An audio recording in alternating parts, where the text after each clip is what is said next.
नमो अरिहन्ताणं नमो सिद्धाणं नमो आयर्याणं नमो वज्रायाणं नमो लोये सवसाहूढं मङ्गलं भगवान् वीरो मङ्गलं गौतमो गणी मङ्गलं कुन्द कुन्दाद्यो जैन धर्मोऽस्तु मङ्गलम् सर्वमङ्गलमाङ्गल्यं सर्वकल्याणकारकं प्रधानं सर्वधर्माणां जैनं जयतु शासनं जैनं जयतु शासनम् वन्दित्व सर्वसिद्धे धूमचलमणोऽमं गतिं पत्ते वोच्छामि समय पाहुड मिळमो सुध केवली भणिदम् नमः समय साराय स्वानुभूत्या चकासते चित् स्वभावाय भावाय सर्वभावांतरच्छिदे।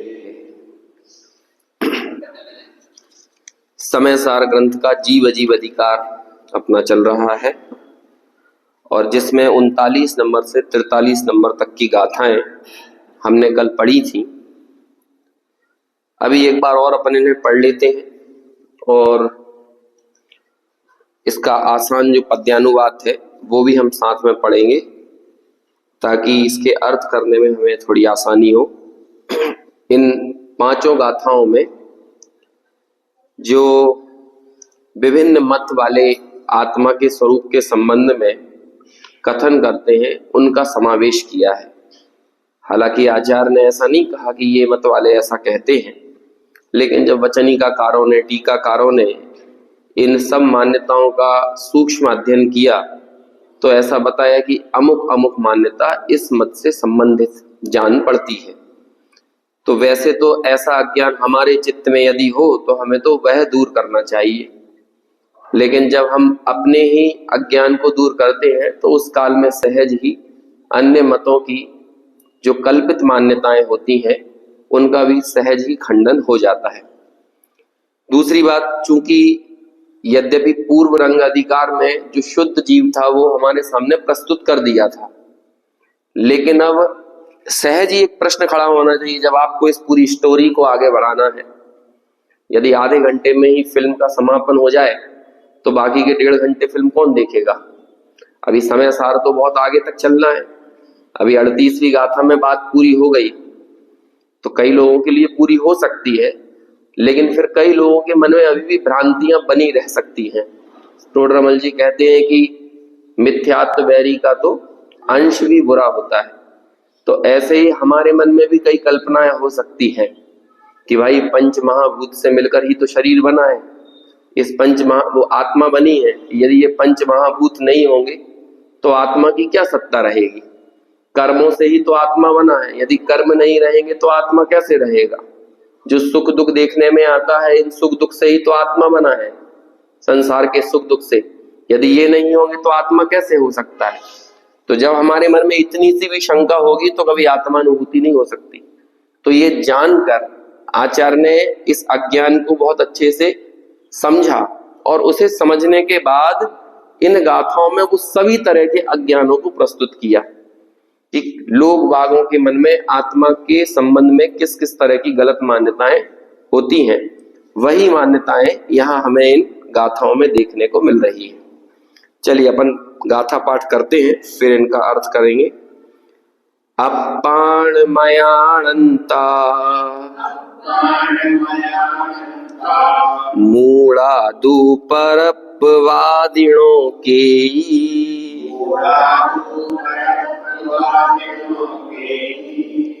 जीवम अज्वसाणम कम्मं चतः परुवेन्ति अवरे अज्वसाणे सुतिव मंदाणुभागगम जीवम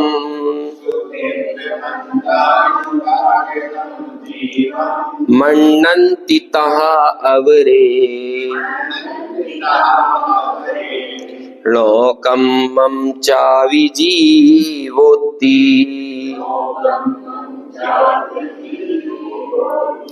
कम्मस्सुदयं जीवम् अवरे कम्माणुभागमिच्छन्ति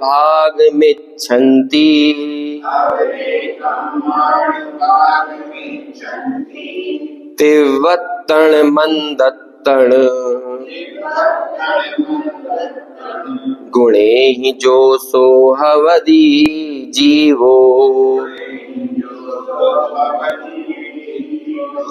जीवो कम्मम उभयम दौण्य विखलु के जीव में छंती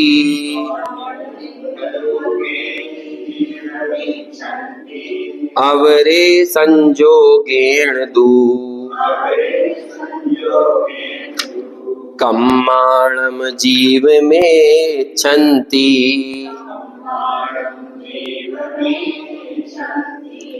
एवं विहा बहुविहा परमप्पाणं वदन्ति दुम्मेहा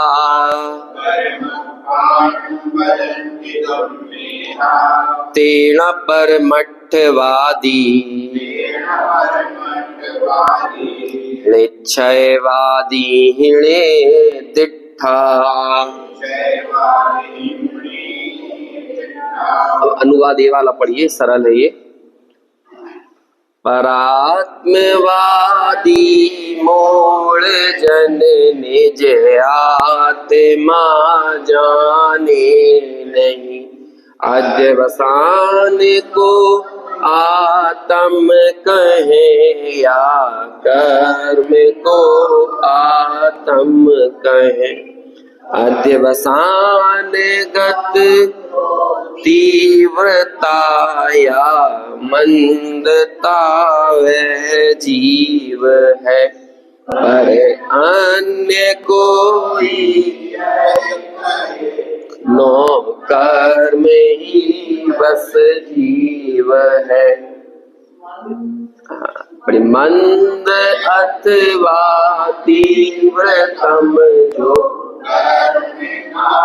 अनुभाग है, वह जीव है या कर्म का जो उदय है वह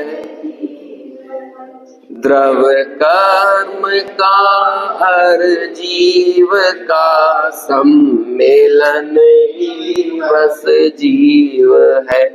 अथवा कहे कोई कर्म का संयोग ही बस जीव है। बस इस तरह दुर्बुद्धि जन हर वास्तु को आत्म कहे, परमार्थवादी वे नहीं परमार्थवादी है कहे। ये इसका सामान्य अर्थ हमने पढ़े, क्योंकि यहाँ पे थोड़ा सा जो अपने ग्रंथ में जो अनुवाद छपे हैं वो थोड़े से कठिन है। आखिरी वाली पंक्ति में आया था तेण परमर्थवादी, वे परमार्थवादी नहीं है, तो फिर कौन है वो? दुर्बुद्धि जन। अब ये दुर्बुद्धि के लिए कौन सा शब्द प्रयोग किया है? दुम मेहा। मेहा यानी होता है मेघा, मेधा बोलते ना, मेधा, मेधा यानी होती बुद्धि। और जो दुम मेहा मतलब कैसी बुद्धि हो गई? दुर्बुद्धि। आखिरी वाली पंक्ति में तो सिर्फ इतना कहा कि ये जो ऊपर हमने 4 गाथाएं पढ़ी ना, और इन 4 गाथाओं में जो मान्यताएं आई, ये सब दुर्बुद्धियों की कल्पनाएं हैं। किसके संबंध में? आत्मा के संबंध में। देखो पहले 43वीं गाथा का अर्थ देख लेते हैं। एवं बेहा बहु बेहा। ये एवं बेहा मतलब इस प्रकार और बहुविहा यानी बहुत प्रकार। अब हमने 8 प्रकार का आत्मा बताया तो 8 ही मत समझ लेना। लोग बाग आत्मा, आत्मा यानी मैं क्या हूं, मेरी सत्ता कैसी है, इस मेरे पने के संबंध में लोगों की अनेकों भ्रांतियां हैं। उन भ्रांतियों का कोई पारावार नहीं है, कोई अंत नहीं है। इतनी तरह की मान्यताएं हो सकती है। पर्याय मूलता कोई छोटा मोटा रोग नहीं है। ये एक ऐसी बीमारी है कि हमारे जीवन में कहां किस तरह से बैठी हुई हम खुद नहीं जानते। मुनि बनने के बाद भी ये पर्याय मूलता हमारे जीवन में बैठी रहे, हमें इस बात का ठिकाना नहीं है। तभी तो द्रव्यलिंगी मुनि कितना उग्र तप करे, 28 मूलों का निरतिचार पालन करे, लेकिन वहां भी वो पर्याय मूलता कहां बैठ जाती है कि उसे आत्मा में आत्मपना तो नहीं लगता, उन क्रियाओं में आत्मपना लगने लगता है कि मैं ये जो कर रहा हूं ये मैं ठीक कर रहा हूं, इनका मैं कर्ता हो सकता हूं। तो अब देखो, घर छोड़ दिया, परिवार छोड़ दिया, उग्र तप कर रहे हैं और वो तप का पालन भी, व्रतों का पालन भी निरतिचार कर रहे हैं, लेकिन इसके बाद भी पर्याय मूलता नहीं जा रही। और हमें तो ऐसा लगता है कि शायद हम तो जो थोड़ा बहुत धर्म कर लेते हैं शायद इससे पर्याय मूलता चली जाएगी। ये तो हमें बहुत एकांत में अपने भीतर जाके शांति से विचार करना पड़ेगा कि कहाँ कैसी पर्याय मूलता बैठी हुई है। धार्मिक क्रियाओं का, इन जिनवाणी के ज्ञान का अवलंबन लेकर ये व्यक्ति किस किस तरह से पर्याय मूलता को पुष्ट कर सकता है, ये तो आपको पढ़ना हो, देखना हो तो 4 प्रकार के मिथ्या दृष्टि, उनमें चौथा मिथ्या दृष्टि मत देखना, 3 मिथ्या दृष्टि, निश्चयाभासी, व्यवहाराभासी और उभयाभासी, कि आगम का अवलंबन लेने के बाद भी कैसे वो आगम की पंक्तियों का, शास्त्रों की पंक्तियों का सहारा ले लेके अपनी पर्याय मूलता को पुष्ट करता है। पीठिका लिखी टोडरमल जी ने सम्यक ज्ञान चंद्रिका की, और वहां पे चारों अनुयोगों के पक्षपातियों को खड़ा किया। अब देखो, 4 अनुयोगों को पढ़ने वाला जो जीव होगा वो अनुयोग का अभ्यासी होगा ना, तभी द्रव्यानुयोग का अभ्यासी हो, और द्रव्यानुयोग का पक्ष लेकर कोई किसी दूसरे अनुयोग का ऐसे निषेध करे जैसे ये दूसरा अनुयोग पढ़ना तो मिथ्यात्व है। तो भाई एक चीज बहुत अच्छे से हमें समझना चाहिए, जिनवाणी का के 2 कथन परस्पर विरोध वाले तो होते हैं, विरोध सहित लगते तो हैं, लेकिन तो भी विरोधी नहीं होते हैं। 2 कथनों में विरोध लग, जैसे कि द्रव्यानुयोग और चरणानुयोग पढ़ने में आपको विरोध लगेगा तो, लेकिन फिर भी वो दोनों एक दूसरे के विरोधी नहीं है। बस एक ही बात को कहने के 2 एंगल हैं, क्योंकि वस्तु में कोई विरोध नहीं है, कथनों में आपको विरोध लग सकता है। हमें क्या लगता है कि 2 अलग अलग तरह के कथन किए तो उस वस्तु में अथवा किसी क्रिया में अथवा किसी मान्यता में क्या कहते हैं, द्वंद्व खड़ा हो गया। तो ऐसा कोई द्वंद्व खड़ा नहीं हुआ। जैसे कि आपको आत्मा अच्छा लगेगा और पर द्रव्य से ममत्व टूटेगा तो स्वाभाविक रूप से आपको वैराग्य अच्छा लगेगा। अभी कोई द्रव्यानुयोग का पक्ष लेकर वैराग्य का निषेध करने लगे तो ऐसा हो सकता है क्या? कोई द्रव्यानुयोग का पक्ष लेकर तप आदि का, महाव्रत आदि का, अब देखो यद्यपि महाव्रत का निषेध किया, लेकिन महाव्रत का निषेध करने का मतलब क्या है? मिथ्यात्व सहित महाव्रत का निषेध है, लेकिन महाव्रत का निषेध नहीं है, मिथ्यात्व का निषेध है। समझ में आया? यहां पर हम समय सार में आगे ऐसी गाथाएं पढ़ेंगे कि तुम व्रत समिति गुप्ती का पालन करो, लेकिन उसकी कोई वैल्यू नहीं है, ऐसा तो अभव्य भी कर लेता है। तो अब वो क्या आचार्य व्रत समिति और गुप्ती का निषेध कर रहे हैं? तो काय का निषेध हो रहा है? व्रत समिति गुप्ती पालते हुए जो मिथ्यात्व पड़ा हुआ है उसका निषेध है। अभी किसी को व्रत समिति गुप्ती का निषेध लगने लगे तो वो गलत समझ रहा है। हम भी घर गृहस्थी में ऐसा करते हैं ना, हम लोग यहाँ से स्वाध्याय करके गए और घर में जाकर अपनी पत्नी से, अपने पति से, बच्चों से, किसी से भी हम चिल्ला के बात करने लगे तो वही बच्चा रिटर्न में हमसे बोल देगा, स्वाध्याय करके आते हो और यहाँ आके कुन करते हो, तो तुम्हारे स्वाध्याय का कोई महत्व नहीं है। तो अब ये बताओ, वो स्वाध्याय के ऊपर ताने मार रहा है कि वो जो कुन कर रहे हैं अपन हैं, जो गुस्सा कर रहे हैं, जो क्रोध कर रहे हैं, कषाय कर रहे हैं, उसके ऊपर उसकी भर्त्सना कर रहा है, उसकी आलोचना, उलाहना दे रहा है। किसे कर रहा है? वो जो क्रोध है, वो जो गुस्सा है। इसी शैली का प्रयोग आचार्यों ने किया कि तुम व्रत समिति गुप्ती का पालन कर रहे हो लेकिन तुम्हारा मिथ्यात्व नहीं जा रहा, तो कोई मतलब नहीं है ऐसे व्रत समिति गुप्ती का। तो क्या कहना चाहा उन्होंने? भैया व्रत समिति गुप्ती महाव्रत आदि के पालन के काल में जो तुम्हारा मिथ्या दृष्टि पड़ी हुई है, मिथ्या दृष्टि यानी मिथ्या दर्शन पड़ा हुआ है, वो रहना ये शोभता नहीं है। यदि तुम्हें पर द्रव्य से तुम परांगमुख हुए हो और उसके बाद जो सहज वैराग्य पैदा हुआ है, ऐसे उस सहज वैराग्य का हम अभिनंदन करते हैं। लेकिन तुम पर द्रव्य से अंदर से भीतर से मान्यता के साथ तो दूर नहीं हटे, उनसे परांगमुख हुए नहीं, तो तुम्हें जो स्वद्रव्य का सच्चा बहुमान नहीं आएगा। तो फिर तुमने जो छोड़ा है, त्याग किया है, वो देखा देखी किया है, किसी बाहरी चीज के चक्कर में उलझकर तुमने ये त्याग वगैरह किया है। तो ऐसे उस ऊपरी त्याग की भर्त्सना की जाती है, लेकिन सच्चे त्याग की, सच्चे वैराग्य की, प्रत्यक्ष ज्ञान की कभी भी आलोचना हो द्रव्यानुयोग के कथनों में तो ऐसा नहीं होता। ये तो सहज है। आपने जहर को जहर समझा तो जहर पी कैसे सकते हो? ऐसे ही विषय भोगों की सच्चाई को समझ लिया तो उसके बाद विषय भोगों में वो रम कैसे सकता है? अब देखो, कोई व्यक्ति ये कहे कि देखो हमने रात्रि भोजन छोड़ दिया है, हमने रात में हम पानी भी नहीं पीते। अब कोई समय सार पढ़कर ये बोले कि तुम क्रियाकांड में फंसे हो, समय सार पढ़ो। कोई यदि पानी, अच्छा ठीक है, रात में कोई पानी पिए, क्या कहते हैं, मतलब पानी पी रहा है, रात में भोजन कर रहा है, तो वो चीजें उसे क्रियाकांड नहीं लग रही। लेकिन रात में यदि भोजन छोड़ दे रहा है तो उसे वो क्रियाकांड लग रहा है। बोला ऐसा कैसे हो सकता है? मंदिर जाके कोई 1 घंटा पूजा करे, मंदिर जाके कोई भगवान के सामने भगवान की भक्ति करे, उनके गुणों का अनुराग करे, उनका स्तवन करे, इसे कोई क्रियाकांड कहे समय सार लेके? आचार्यों ने किया भी है। लेकिन दूसरी तरफ आप अपने मन में हाथ रख के कहो, वही व्यक्ति समय सार ले और फिर सिनेमा देख के आए, तो सिनेमा देखना तो क्रियाकांड नहीं लग रहा, और उसे मंदिर में बैठना कैसा लग रहा है? क्रियाकांड लग रहा है। देखो, ये समझना चाहिए, ये अंदर में बैठा हुआ कहां पर्याय मूर्ता हम पुष्ट कर रहे हैं हमें पता नहीं है। तो दोनों ही तरह की चीजें हो सकती है। आप ज्ञान का अवलंबन लेकर भी पक्षपाती हो सकते हो, पर्याय मूर्ता का पोषण कर सकते हो, और दूसरी तरफ आप ज्ञान को तो दरकिनार कर दो और किसी क्रिया में ही पक्षपाती हो सकते हो, जबकि ज्ञान और वैराग्य की संधि होती है।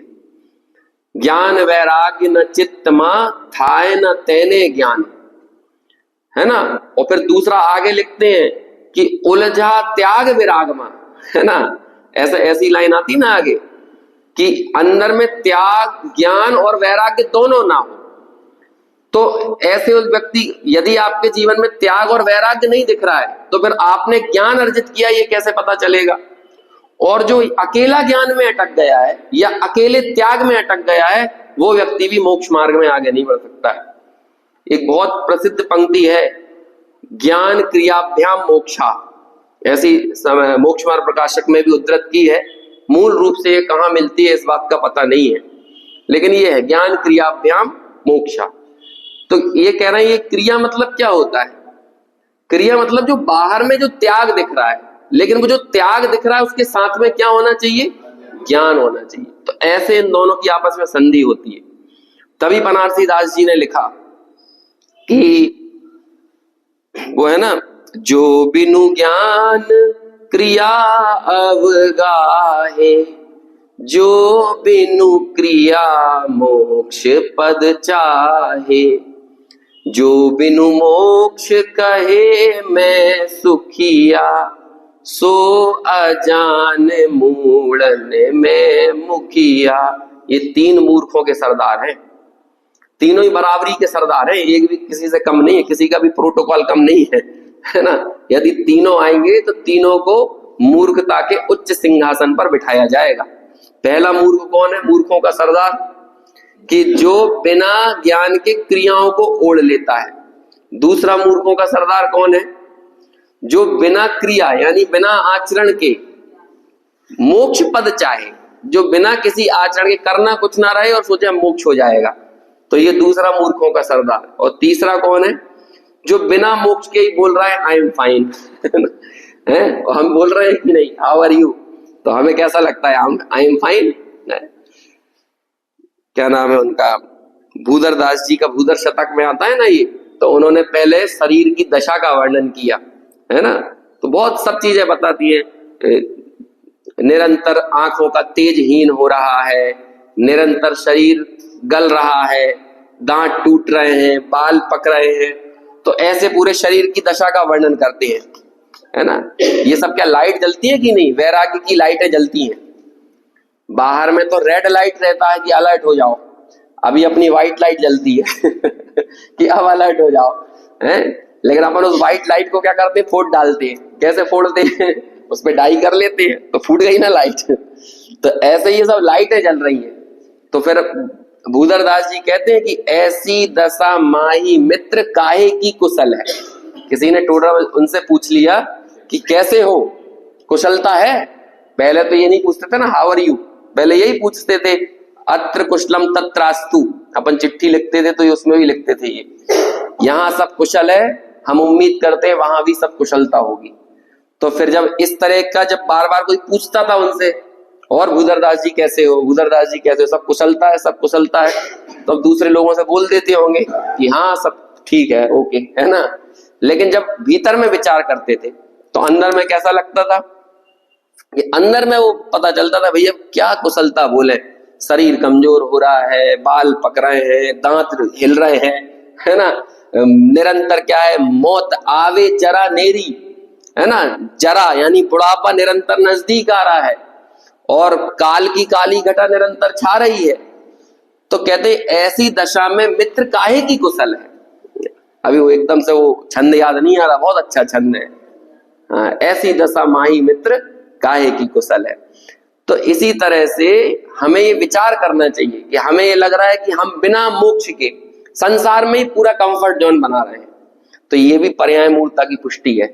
मोक्ष तत्व की भूल है, और मोक्ष तत्व की भूल है मतलब सातों तत्वों की भूल है।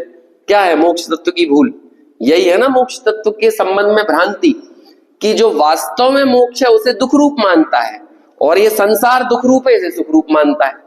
यहां हम सुख को टटोल रहे हैं, अंधकार में, घनघोर अंधकार में हम सुख को टटोल रहे हैं, जबकि यहाँ सुख का कोई नामो निशान नहीं है।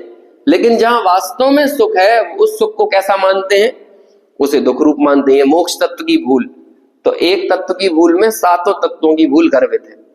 तो ऐसी ऐसी भ्रांतियों का कोई पारावार नहीं है, कोई अंत नहीं है।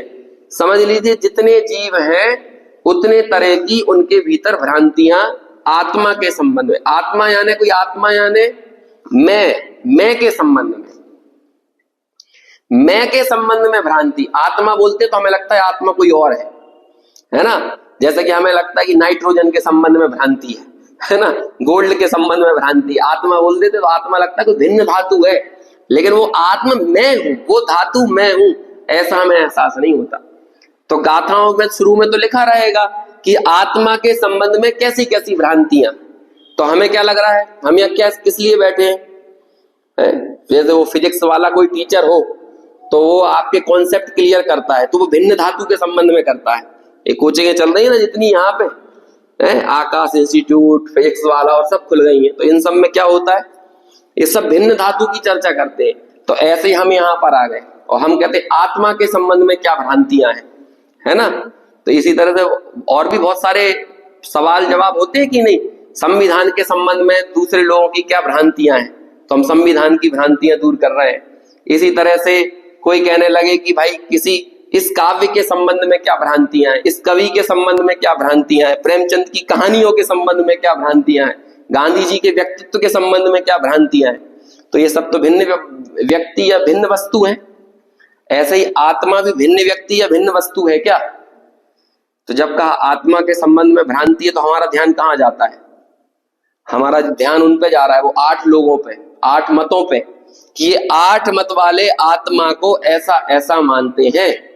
तो हमने एक गाथा लिखकर इन 8 मतों का निराकरण कर दिया। तो ये समय सार इसलिए लिखा गया था उन 8 मतों का निराकरण करने के लिए, या हमारे भीतर यदि इनमें से किसी तरह की मान्यता पड़ी हो। ये 8 तो प्रतिनिधित्व कर रही हैं, विपरीत मान्यताएं प्रतिनिधित्व कर रही हैं। अदरवाइज ये मान्यताएं कितनी हो सकती हैं? एवं वेहा बहुवेहा। देखो एक एक शब्द ऐसा है, क्या लिख रहे हैं 43 गाथा में? एवं वेहा, इस प्रकार और बहुत प्रकार। अब सब अपने अपने अंदर झांक के देखो, अपने अपने भीतर कौन कौन सी भ्रांति पड़ी है। ये 8 तो प्रतिनिधित्व कर दी, लेकिन ऐसी कितने तरह की भ्रांतियां पूर्व की गाथाओं में भी टीकाओं में पढ़ के आए। इस प्रकार इस तरह अनेक प्रकार विचार कर लेना। आचार्य तो एक बात कहते हैं कि मोह मेरा कुछ नहीं, फिर कहते हैं 16 सूत्र बना लो और फिर साथ में ये भी लिख देते हैं ऐसा और भी विचार कर लेना। हमने तो तुम्हें मार्गदर्शन कर दिया। एक सूत्र मैथमेटिक्स की किताब आती थी, एक क्वेश्चन उसमें सॉल्व रहता था और फिर उस कॉन्सेप्ट से 10-20 क्वेश्चन और दे देते थे, अब इन्हें तुम सॉल्व करो। एक की तो विधि बता दी और बाकी के सॉल्व करना किसकी जिम्मेदारी हो गई? वो हमें सॉल्व करना है। ऐसे ही आचार्य ने एक चीज बता दी कि ये मोह मेरा कुछ नहीं, तो मोह को जीतने का उपाय। अब तुम वापस में आचार्य के पास पहुंच गए, आचार्य देव हमें घृणा बहुत होती है, जुगुप्सा को जीतने का उपाय बताओ। हम आचार्य के पास पहुंच गए, आचार्य हमें अहंकार बहुत है, अहंकार को जीतने का उपाय बताओ। कहते हैं भैया हमने एक कॉन्सेप्ट क्लियर कर दिया, तुम खुद लगा लो। ये मोह मेरा कुछ नहीं, ऐसे तुम और लगाते जाओ। ये मान मेरा कुछ नहीं, ये जुगुप्सा मेरी कुछ नहीं, फिर उसी को पूरी टीका में रख के विचार कर लेना। ऐसे ही यहाँ पे भी 8 मान्यताएं प्रतिनिधित्व में खड़ी करी हैं कि ऐसी 8 मान्यताएं होती हैं। अब इस तरह की कुछ और तुम्हारे में भ्रांति पड़ी हो, वो तुम अपनी अपनी भ्रांति अपने भीतर झांको, शास्त्र में मत झांको। शास्त्र ने तो दिशा निर्देश कर दिया कि ऐसा आत्मा का स्वरूप है और इससे विपरीत चाहे जैसी भी मान्यताएं हो वो सब पुद्गल का परिणाम है। ऐसी अगली गाथा आएगी, गाथा नंबर 44, जिसमें हम पढ़ेंगे। तो क्या कहा? एवं विहा बहुविहा परम पाणम वदंति दुम्मेहा, कि ऐसे जो दुर्बुद्धि ले गए परम पर और अपाण, पर को और आत्मा को, मतलब पर को क्या कहते हैं? परप अपाणम। इस तरह से जो दुर्बुद्धि जन है वो पर को आत्मा कहते हैं। इस प्रकार और अनेक प्रकार जो दुर्बुद्धि जन है वो पर को आत्मा कहते हैं। लेकिन वो सब दुर्बुद्धि कैसे हैं? तेणा परमठवादी। कैसे हैं वो? परमठ, परमठ यानी जो परम अर्थ को कहने वाले हो वो परमार्थवादी, जो सत्य अर्थ को कहने वाले हो वो सत्यार्थवादी, और जो असत्य अर्थ को कहने वाले हैं वो क्या कौन कहलाएंगे? असत्यार्थवादी। तो जो परमार्थवादी है वो ऐसा वो परमार्थवादियों का ऐसा वचन नहीं है जो तुम बता रहे हो। परमार्थवादी का कैसा वचन है? जो भी आगे कहेंगे, 44 नंबर में कहेंगे और पूर्व की गाथाओं में कह चुके हैं। निश्चयवादी ही निष्ठा, और वे क्या कहते हैं? वे सब परमार्थवादी नहीं है। निश्चयवादी तो क्या निर्देश करते हैं वो हम अभी बताने वाले। निश्चयवादी ही निष्ठा, ये निश्चयविद कहे। जो निश्चयविद कहेंगे वो हम आगे बताएंगे, और साथ में जो निश्चय को जानने वाले जो सर्वज्ञ परमात्मा है वो कहते हैं इन सब की मान्यता परमार्थ नहीं है। ये भी हमें किसने बताया है? ये भी सर्वज्ञ ने बताया। और आत्मा का जो सच्चा स्वरूप है ये भी कौन बताएगा? ये भी सर्वज्ञ बताएंगे। अब देखो जरा पिछले पेज पे आइए, कैसी कैसी मान्यताएं। अपाणम अयानंता मूढ़ा, है ना? प्राकृत से ही देखते जाना। अपाणम यानी आत्मा को, अयानंता यानी क्या हो गया? अयानंता मतलब नहीं जानता, अजानता। अपाणम अयानंता, अपाणम यानी आत्मा को नहीं जानने वाले, मूढ़ा जो मूढ़ जन है। दू परम परप्पवादियों के ही, कोई परप्पवादी। ये परप्पवादी कौन होता है? कौन है ये परप्पवादी? यानी अप यानी होता है आत्मा और पर यानी होता है पर, परात्मवादी। अब ये परात्मवादी का मतलब क्या हुआ? अपन देखो, अपन लोग जो है क्या कहते हैं उसे, किसी उत्सव विशेष पे स्वाध्याय करने वाले लोग नहीं है। अपन तो डेली कर रहे हैं ना, तो इसलिए अपन को तो गहराई से अंदर जाके उसको समझना चाहिए है। और जब अपन इधर तक पहुंच गए हैं तो अब अपन को प्राकृत से ही समझ में आना चाहिए कि कोई अपन सेलिब्रेशन तो हो नहीं रहा है स्वाध्याय का कि 1-2 दिन कर लिया और फिर साल भर के लिए खाली हो गए, ऐसा नहीं है। तो डेली वाला काम, तो डेली में अपन को मूल गाथा से एक एक अर्थ का गहराई से विचार करके आगे बढ़ना है। है ना। वो तो किसी विशेष अवसर पे होता है तो वो खास खास बातें बोली और बात खत्म, है ना। और उसके बाद ना सुनने वालों को कुछ लेना देना ना बोलने वाले को। परत्ववादी, परात्मवादी, अभी आपको ये लगता है परात्मवादी यानी दूसरे मत वाला, दूसरे मत वाला नहीं, पर को आत्मा मानने वाला वही परात्मवादी है। अब ये परात्मवादी हमारे भीतर भी बैठा हो सकता है। कौन है? पर को आत्मा जो माने। अच्छा, ये परात्मवादी कैसा है? लोक में तो दुनिया में सब लोग वादियां को देखने जाते हैं ना, सुनहरी सुनहरी वादियां, कहते हैं ये सुनहरी वादी नहीं है, ये परात्मवादी नरक की वादी है, ये निगोद की वादी, निगोद की वादियों में ले जाने वाला है। अरे वादियों में क्या ले जाने वाला? ये वादी ही बना देने वाला है। वादी समझते? वादी क्या? पहाड़ को हम वादी बोलते हैं ना, कितनी सुनहरी वादियां हैं, है ना। तो तुम्हें पहाड़ी बना देगा ये। यदि तुम परात्मवादी बनोगे तो तुम वादी ही बन जाओगे। वादी मतलब ये वाली, पहाड़, पर्वत, पेड़, पौधे, है ना। वो क्या कहते हैं, वो हिमाचल प्रदेश जाते हैं, तुम्हारी ग्रीन वैली पड़ती है, तो वो देखा वहां पे क्या कहते हैं, शिमला में ग्रीन वैली। अब ये सब क्या है? ग्रीन वैली, वाह कितना सुंदर, अपन फोटो खिंचा रहे हैं उसके सामने खड़े होकर। तो वहां जाके मेरे तो बेचारा है, देखो ये आत्मा की विराधकों की फौज। ये क्या है? ये जो लहलहाता हुआ जंगल है, ये अमेजन का घनघोर जंगल, ये क्या है? ये आत्मा की विराधना करने वालों की फौज है। ये सब के सब बिल्कुल ये विराधक है। तो आपको लग रही है सुनहरी वादी, लेकिन वो सब कौन है? वो सब परात्मवादी है। जब उनके पास अवसर था आत्मा को आत्मा जानने का, लेकिन उस काल में उन्होंने पर को आत्मा माना, शरीर को आत्मा माना, कर्मों को आत्मा माना, समझ में आया? संयोगों को आत्मा माना। ये जो कहलाते हैं परात्मवादी। तो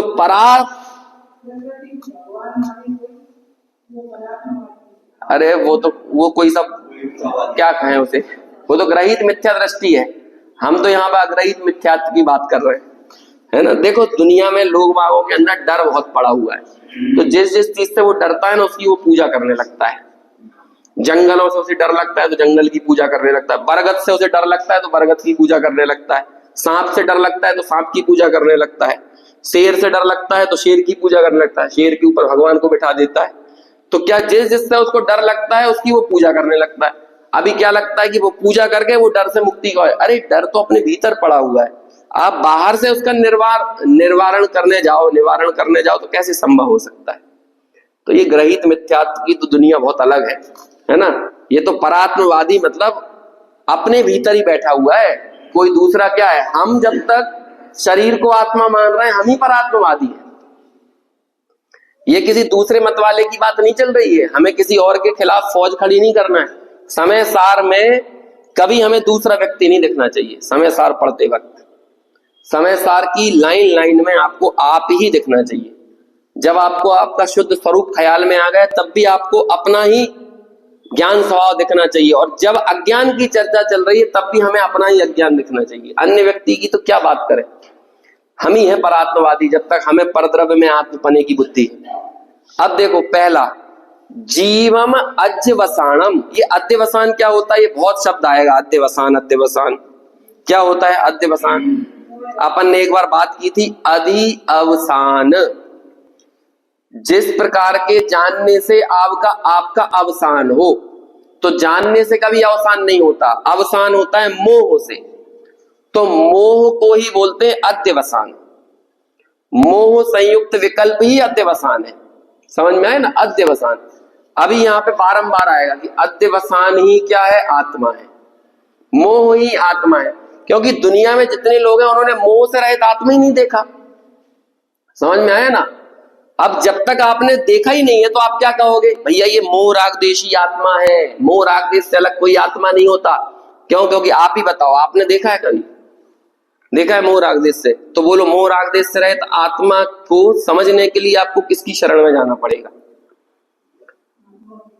सर्वज्ञ की, है ना? सर्वज्ञ। यदि सर्वज्ञ भगवान ना हो तो हमें कौन बता सकता है? इसलिए सबसे ऊपर जैन शासन समझने के लिए, जैन शासन नहीं वस्तु व्यवस्था समझने के लिए सर्वज्ञ का सर पे होना बहुत जरूरी है। मैंने पहले दिन ये बात कही थी, जब पहले दिन मतलब ये प्रकरण जब शुरू किया था उसके पहले दिन, कि ये जो 8 लोग हैं ना, 8 लोग ये झूठ नहीं बोल रहे, लेकिन फिर भी इनकी बातें झूठी हैं। मतलब क्या है, इनको जैसा लगता था बेचारों को वैसा बोल दिया। देखो आप लोग पश्चिम के दर्शन में सुकरात के पहले कुछ दार्शनिक हुए, बहुत सारे, उसमें से पाइथागोरस भी एक दार्शनिक था, है ना, बहुत सारे हैं, पैरामेडीज, ऐसे कुछ कुछ नाम है, वो लोग थे। इन सब दार्शनिकों को बोलते हैं प्रकृतिवादी दार्शनिक। कैसे प्रकृतिवादी? कि एक दार्शनिक ने पूरा जीवन, जब से उसकी बुद्धि जागृत हुई तब से उसने कहा ये दुनिया कैसे बनी, दुनिया कैसे बनी, तो वो दुनिया को समझने की चेष्टा करता रहा। तो उसने पाया कि सब जगह तो जल ही दिखता है, शरीर में जल है, पृथ्वी में जल है, यदि जल नहीं होगा और जल ही द्रव्य बन जाता है, जल ही वाष्प बन जाता है, तो जल ही सब कुछ है। तो बोलता है जल ही मात्र एक तत्व होता है, जल के अलावा कोई तत्व नहीं होता। बहुत ईमानदारी से काम किया उसने, बेईमानी से नहीं किया, लेकिन बेचारी की जितनी बुद्धि थी उसने आखिर में क्या बोल दिया, जल ही मात्र एक तत्व होता है। फिर अगला दार्शनिक आया, उसने कहा कि नहीं, जल के साथ साथ कुछ और भी, अग्नि भी बहुत जरूरी चीज है। तो अगले दार्शनिक ने पूरी जिंदगी लगा दी, तो उसने बोला कि जल और अग्नि बस दो तत्व होते हैं। ऐसे बढ़ते बढ़ते फिर दो तत्व, तीन तत्व बढ़ते गए। हमारे यहाँ भी यही है, जो चारवाक मत में पंच महाभूत कहे जाते हैं ना, तो ऐसा ही अभ्यास वहां पर हो रहा था। वो बेचारे बेईमानी से नहीं कर रहे थे, उन लोगों के प्रयासों में कोई बेईमानी नहीं थी, समझना चाहते थे दुनिया को, लेकिन क्या करें बेचारे, उन्होंने पूरा जीवन लगा दिया, लेकिन उनके ऊपर कोई सर्वज्ञ नहीं था। देखो एक सूक्ष्म बात बताता हूं, जब भी आप रिसर्च करने जाते हो तो एक हाइपोथेसिस बनाना पड़ता है, उसे बोलते हैं हाइपोथेसिस। हाइपोथेसिस यानी होता है प्राक कल्पना। जब तक आपके अंदर वो परिकल्पना नहीं बनेगी ना, तब तक आप उस रिसर्च में प्रॉपर डायरेक्शन नहीं मिलेगा। जैसे मान के चलो हम हमारे आम जीवन में भी ये काम करते हैं। आपको इंदौर जाना है, शाम की 5 बजे की शादी अटेंड करना है, तो आप परिकल्पना करते हो कि इंदौर जाने में 5 घंटा लगेगा, 4 घंटा लगेगा, आधा घंटा हमको बीच में नाश्ता करने के लिए रुकना है ना, पेट्रोल डलवाना है। तो आपने एक परिकल्पना करी और यहां से एक टाइम कैलकुलेट किया कि मुझे 11 बजे यहां से निकलना है। तो ये क्या किया आपने? जब तक आप परिकल्पना नहीं करोगे तो उस डायरेक्शन में आगे नहीं बढ़ सकते। परिकल्पना बहुत जरूरी है, और परिकल्पना बोलते हैं पूर्व ज्ञान को। पूर्व ज्ञान, पूर्व अनुभव, पूर्व की रिसर्च, इन सबसे परिकल्पना बनती है। अभी हमें आत्मा के पास जाना है, लेकिन उस आत्मा तक पहुंचने के लिए हमारे पास योग्य परिकल्पना होना चाहिए। परिकल्पना झूठी कल्पना नहीं होती है, ये पूर्व ज्ञान को बोलते हैं प्राकल्पना। ये भी अटकल पच्चू विचार नहीं होता। अटकल पच्चू समझते हैं, कुछ भी बैठे ठाले कुछ भी अटकलें लगा दी, ऐसी अटकल पच्चू नहीं होता। वो विधिवत साइंटिफिक होना चाहिए, वो प्राकल्पना बहुत साइंटिफिक होना चाहिए। इन सब लोगों ने भी दुनिया को खोजने निकले थे, लेकिन इनके पास कोई पूर्व ज्ञान नहीं था, कोई पूर्व ज्ञान, कोई आधार नहीं था। तो बेचारे कहीं भी धूल में लट्ठ लगाए जा रहे थे। समझ में आया? तो उसके बाद जब धूल में लट्ठ मारा तो किसी ने क्या किया कि भैया जल ही एकमात्र तत्व है, पानी क्या कहते हैं, अग्नि ही एक तत्व है। ऐसे ऐसे विचार देते चले गए। हम लोगों को पता नहीं है ऊपर सर्वज्ञ का हो जाना, यानी इस पूर्व ज्ञान का मिल जाना आत्मा तक पहुंचने के लिए कितना उपयोगी है। अब आप और हम लोगों में से किसी को खोजने की जरूरत नहीं है उत्पाद व द्रव्य। बोलो, यदि आप एकदम अमेजन के जंगल में पैदा हो गए होते, जैसा कि हम अनेकों बार हुए होंगे, अभी बेचारे वहां के जो आदिवासी हैं वो चिंगा लाला कर रहे हैं, है ना, अब उनसे पूछो उत्पाद व द्रव्य क्या होते हैं, तो वो क्या बताएंगे? वो तो इस देह मात्र जीवन को जीने में उन्हें लग रहा है कि ठंडी से बच जाओ, गर्मी हो गई तो गर्मी से बच लो, उन्हें बस यही लग रहा है। उन्हें कुछ लेना देना नहीं है। एक आदमी मर गया तो मरा हुआ आदमी बदबू मार रहा है तो क्या करे भैया, जला दो, इतना ही लग रहा है उसके लिए, और क्या है, दफना दो। जो कुछ उसकी आंखें दिखा रही हैं बस वो उतना कर रहा है। और ऐसा काम दुनिया का प्रत्येक जीव कर रहा है। मच्छर के पास जितनी इंद्रियां हैं वो उतनी इंद्रियों से काम कर रहा है, मक्खी के पास जितनी है वो उतने से कर रही है, भंवरा भंवरे के हिसाब से कर रहा है, कुत्ता कुत्ते के हिसाब से कर रहा है। हम लोग भी थोड़े से और मन मिल गया है, लेकिन हमने भी अपना पूरा जीवन किसमें लगा दिया? इंद्रिय चक्षु बने रहने में। इंद्रिय चक्षु बना रहना ये बहुत गौरव की बात नहीं है। इसलिए बारंबार, उस दिन भी हमने समय मोक्ष मार्ग प्रकाशक का वो पढ़ा था कि आगम ज्ञान करना ये हमारा प्राथमिक कर्तव्य है।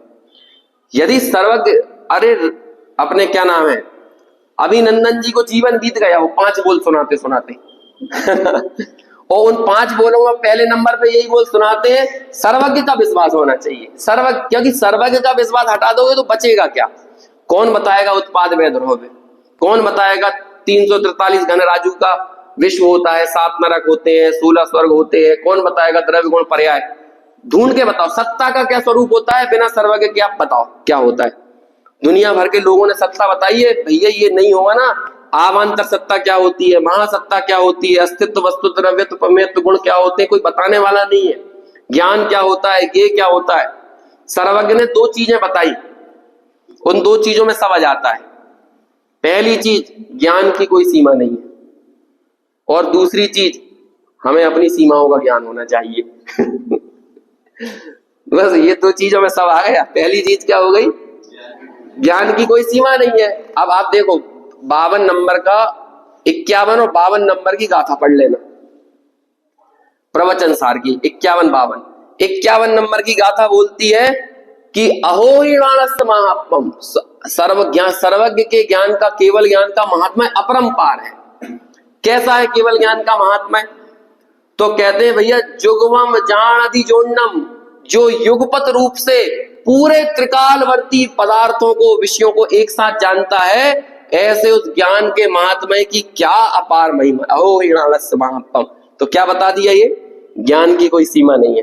लेकिन उसकी अगली गाथा में मालूम क्या लिखते हैं, नवि परिणमति न गिण्णति उपपज्यति अत्येषु, लेकिन वो ज्ञान उन पदार्थों से उत्पन्न नहीं होता, उन पदार्थों को ग्रहण नहीं करता और उन पदार्थों के अनुसार परिणमित नहीं होता। ये क्या हो गई, ये अपनी सीमा का ज्ञान हो गया। तो दोनों काम किए ना। जब आप ज्ञेयों को जान लेते हो तो आपको ये पता चलता है कि ज्ञान कभी ज्ञेय नहीं बनेगा। तो ये आपको आपकी सीमा का पता चल गया। अब जब आप अपनी सीमा को नहीं जानोगे तो क्या करोगे, इस शरीर को अपने अनुसार परिणमाना चाहोगे। अब रोक लो इसको, बूढ़ा होने से रोक लो, बाल पकने से रोक लो, शरीर पे, चेहरे पे झुर्रियां आने से रोक लो। तो ये करने की चेष्टाएं क्या है? यदि हम ऐसी चेष्टा कर रहे हैं, सर्वज्ञ शासन का अवर्णवाद है। क्यों है अवर्णवाद? क्योंकि इस ज्ञेय को हम हमारी सीमा को भूल गए और इसकी सीमा में घुसना चाह रहे हैं।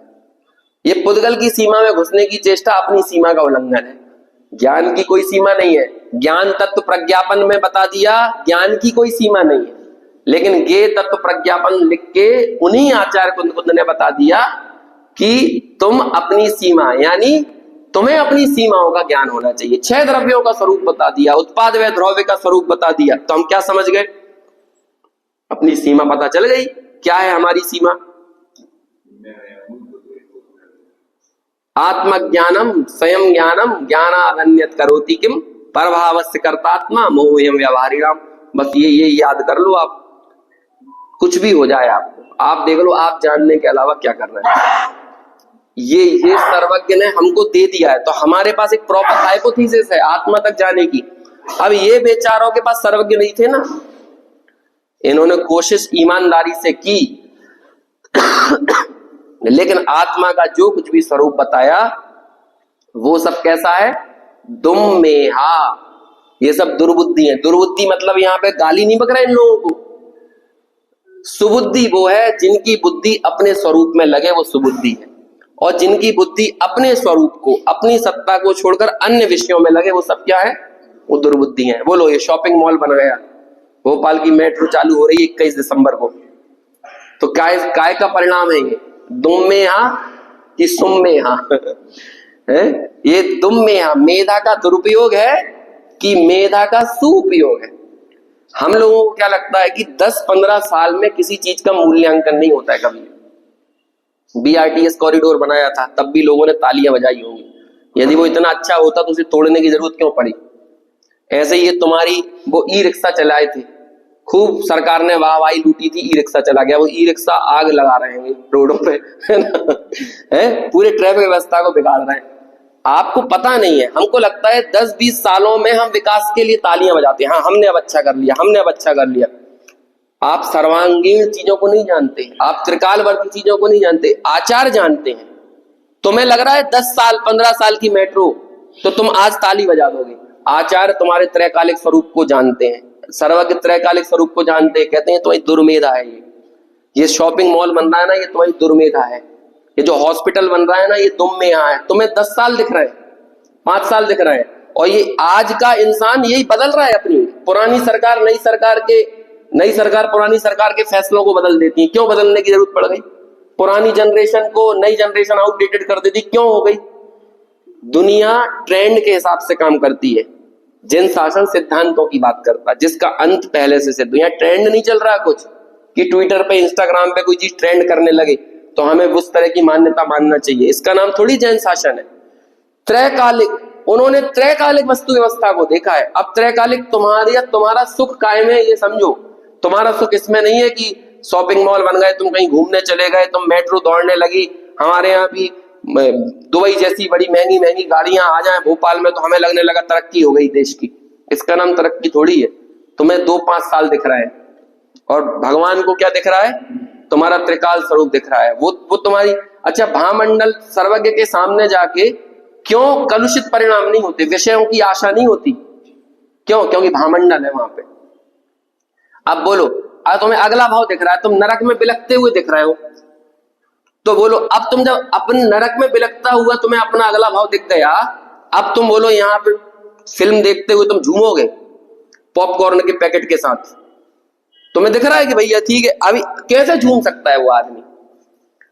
और यदि उसे अपना अगला भाव मुनीपना दिख रहा है तब भी वो पॉपकॉर्न का पैकेट लेके नहीं झूम सकता। इसलिए ये भामंडल में संवेग नेचुरल होता है। भगवान के समोषण में नेचुरल संवेग होता है। भामंडल है ना वहां पे, तो 3 भाव दिख गए तुम्हें आगे के, यदि या एक भाव दिख गए, यदि अगले भाव में मोक्ष जाना है। अब देखो अगले भाव में तुम्हें अपना मोक्ष दिख गया हो तो फिर तुम ऐसा कर सकते हो, कर सकते हैं कि हम ऐसा कि हम कहीं घूमने जाएं और फिर वहां पे सेल्फी लें और फिर क्या कहते हैं कुछ भी गाना गाएं, चुटकुला सुनाएं, ऐसा कर सकते हैं? वो क्या कहते हैं चाट पकौड़ी खा सकते हैं सागर गहरे पे जाके? कर सकते हैं? नहीं कर सकते। आपको दिख गए ना, आपको दिख रही है अभी की ये चाट पकौड़ी हाथ की, आपको अभी के 2-5 मिनट दिख रहे हैं, भगवान को तुम्हारे अगले भाव भी दिख रहा है, त्रिकालवर्ती चीजें दिख रही। अब तुम्हें दिख रही है ये चाट पकौड़ी तो तुम झूम रहे हो, उन्हें तुम्हारा नरक दिख रहा है अगला। और तुम्हें भी यदि वो नरक दिख जाए तो अब बोलो अब इस चाट पकौड़ी पे झूम के दिखाओ। भले नरक जानो। इसलिए कहते हैं नरक गति का जिनका बंद हो गया हो ना, वो भी भगवान के समोषण में जाके छायक सम्यक दर्शन ले लेते हैं। नरक गति बन गई है। राजा शल्यक के साथ तो यही हुआ था, उनको तो बन गया था नरक गति पहले ही, लेकिन फिर भी उनका परिणाम संवेग और वैराग्य से भर गए। क्यों भर गए? उन्हें पता था, उन्हें आगे। इसलिए केवली का पादमूल निमित्त रूप से इतना जरूरी होता है, क्योंकि जिस तरह की कोमलता चाहिए वो कहाँ मिलती है? वो वही मिलती है केवली के। इसलिए वो निमित्त कैसा संभव होता है, संबंध होता है कि छायक सम्यक दर्शन वही होता है। खैर कहां से बात निकली थी? ये सर्वज्ञ का महात्मा है, केवल ज्ञान का महात्मा है। हम लोगों को पता नहीं है हमारे सर पे केवली आ जाने का मतलब कितनी बड़ी चीज आ गई, और केवली मिल गए हैं। यदि कोई मेरे से पूछता ना तुम्हारे इस जीवन की उपलब्धि क्या है, तो वैसे परंपरा से तो केवली याद आते हैं, लेकिन तत्काल रूप से यदि कोई कहे तो हमें कुंद कुंदाचार मिल गए। यह हमारे जीवन की सबसे बड़ी उपलब्धि है। नहीं तो कौन, यदि कुंद कुंदाचार नहीं होते तो कोई था नहीं उत्पाद व ध्रुव बताने वाला, कोई था नहीं द्रव्य गुण पर्याय। पहली बार इस काल में किसी ने लिखा है ना ये सब चीजें, कुंद कुंदाचार ने लिखे। लिखित रूप से कहीं नहीं है इससे पहले, अभी तक जितना भी प्रमाण है। ऐसा नहीं है कि पहले थे, नहीं थे, सारे सिद्धांत थे, लेकिन मूलभूत वस्तु व्यवस्था को समझने का, जिससे आत्मज्ञान प्रकट हो सकता है, ऐसा सर्वोत्तम विवेचन कुंद कुंदाचार ने किया। और उन्होंने ये सब समझा दिया कि भैया अद्भुत रचना है प्रवचन सार। एक क्या कहें, एक पूरा जीवन लग जाए ना तो भी कम है। हमें तो एक दादाजी मिले, वही बहुत बुजुर्ग उम्र हो गई उनकी, उन्होंने कहा कि मैं तो यदि किसी दिन प्रवचन सार नहीं पढ़ता तो मुझे लगता है मैंने खाना नहीं खाया। वो कम से कम 40 साल से प्रवचन सार पढ़ रहे हैं। कहने लगे लेकिन आज भी मन में जो उठापटक उठती रहती है तो वो उसकी शरण कहाँ मिलती है? प्रवचन सार में। प्रवचन सार में एक जीवन बहुत कम है इन तत्वों की गहराइयों को समझने के लिए, लेकिन एक जीवन पर्याप्त है आत्मानुभूति करने के लिए। बाकी तो क्या है, जब आत्मानुभूति हो जाएगी तो श्रुत ज्ञान तो हो ही जाएगा, आत्मानुभूति हो जाएगी तो केवल ज्ञान तो हो ही जाएगा, वो तो हम जान ही लेंगे। लेकिन जैसे जैसे आपका तत्व ज्ञान निर्मल होता जाता है, आत्मा तक पहुंचना और आसान होता जाता है। इसलिए आगम ज्ञान का इतना महात्मा है।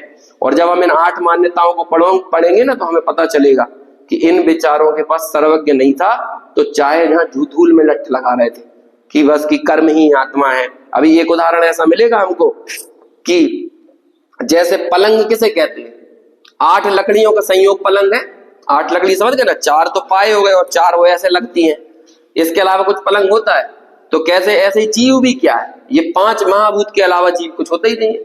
तो ऐसे ऐसे तर्क दिए हैं।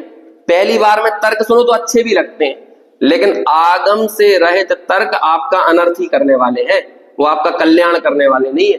आगम सापेक्ष तर्क होंगे तो ही वो आपको कल्याण के मार्ग पर लेके जाएंगे।